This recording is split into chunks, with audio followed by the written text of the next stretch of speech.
حضرت مالک بن دینار رحمۃ اللہ تعالی علیہ آپ ملک شام کے ایک شہر دمشق کے اندر ایک مسجد کے اندر عبادت کر رہے تھے، اور آپ نے یہ نیت کی کہ اے اللہ میں 1 سال تک عبادت کروں گا، اور میری نیت یہ ہے کہ اس مسجد کا، جس مسجد میں آپ بیٹھ کر عبادت کرتے تھے، اس مسجد کا متولی بنا دیا جائے، خدمتگار بنا دیا جائے۔ اور عبادت آپ نے کتنی کی؟ حضرت مالک بن دینار رحمۃ اللہ تعالی کہتے ہیں کہ میں اعتکاف پر اعتکاف کرتا، نفلی اعتکاف کو میں نے جاری رکھا، اور اتنی نفلی عبادت کرتا کہ ہر لمحہ لوگوں کی نظروں میں رہتا۔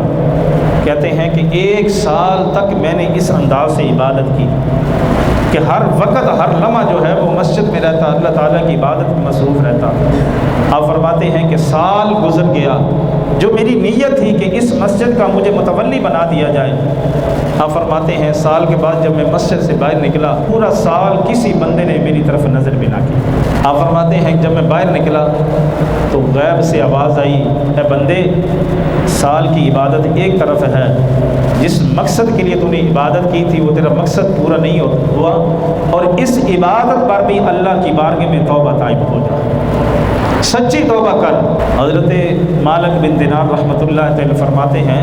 کہ 1 سال کی عبادت ایک طرف ہے، اور مجھے پھر غیب سے یہ آواز آتی ہے کہ جس مقصد کے لیے تو نے یہ عبادت کی تھی، جو نیت کی تھی، وہ تمہیں ثمر نہیں ملا، اللہ کی بارگاہ میں سچی توبہ کرو۔ اور آپ نے توبہ کی، اگلی رات جا کے مسجد میں گئے، رب کے حضور حاضر ہوئے، عبادت 1 رات عبادت کی۔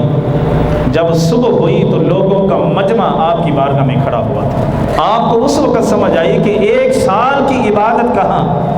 اور 1 رات جس میں صرف مقصد یہ تھا کہ اے اللہ کوئی مقصد نہیں ہے، صرف تیری رضا ہے سامنے، اخلاص کے ساتھ میں تیرے حضور حاضر ہو گیا ہوں۔ اور اللہ تعالیٰ نے اس 1 رات کی عبادت آپ نے کی، صبح ہوئی تو لوگوں کا مجمع آپ کی بارگاہ میں کھڑا ہے، اور آ کر عرض کرتا ہے کہ حضرت اب ہم یہ چاہتے ہیں کہ مسجد کے معاملات ٹھیک نہیں چل رہے، آپ کو متولی بنانا چاہتے ہیں۔ بات سمجھ آ گئی کہ حضرت مالک بن دینار رحمۃ اللہ تعالی علیہ ہمیں یہ بتانا چاہتے ہیں کہ جو عمل اللہ کی رضا کے لیے ہوگا، اخلاص کے ساتھ ہوگا، وہ 1 رات بھی ہوگا، 1 پل کا بھی ہوگا، وہ اللہ قبول فرمائے گا۔ اور ادھر سالوں کی محنت ہے، 1 سال آپ نے عبادت کی، کوئی لمحہ ضائع نہ کیا، لیکن اس کا ثمر کیا ملا؟ کچھ بھی نہ ملا۔ پھر اللہ کی بارگاہ میں عرض کرتے ہیں، اللہ اب میں مسجد بھی نہیں چھوڑوں گا، اور مسجد کا متولی بھی نہیں بنوں گا، جو کچھ کروں گا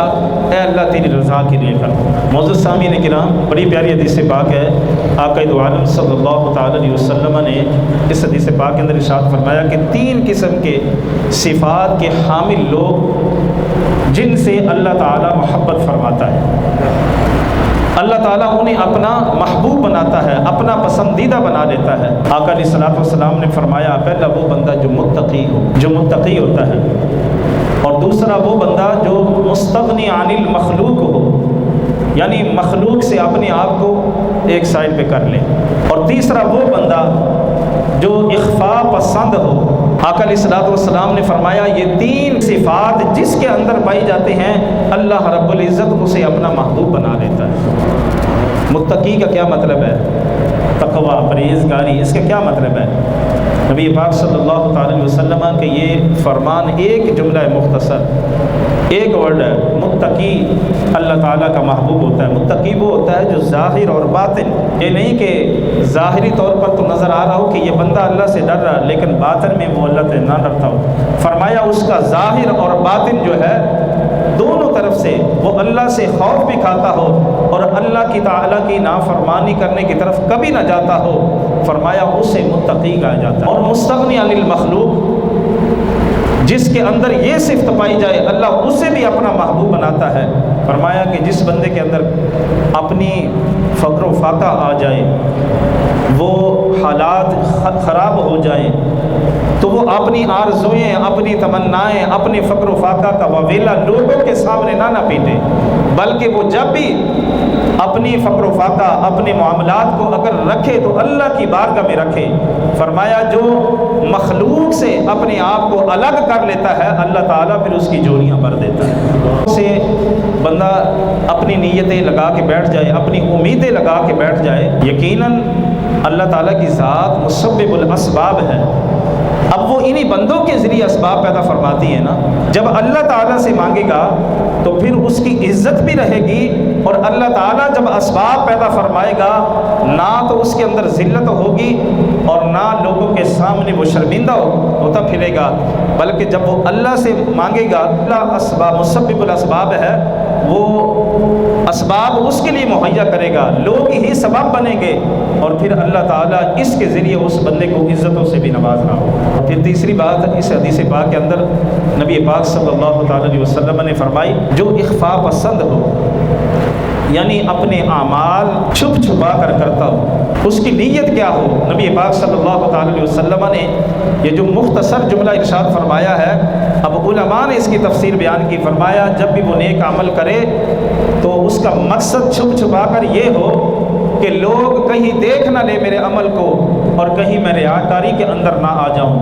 نبی پاک صلی اللہ تعالیٰ علیہ وسلم نے فرمایا جب بندہ جب اس سے گناہ ہو جائے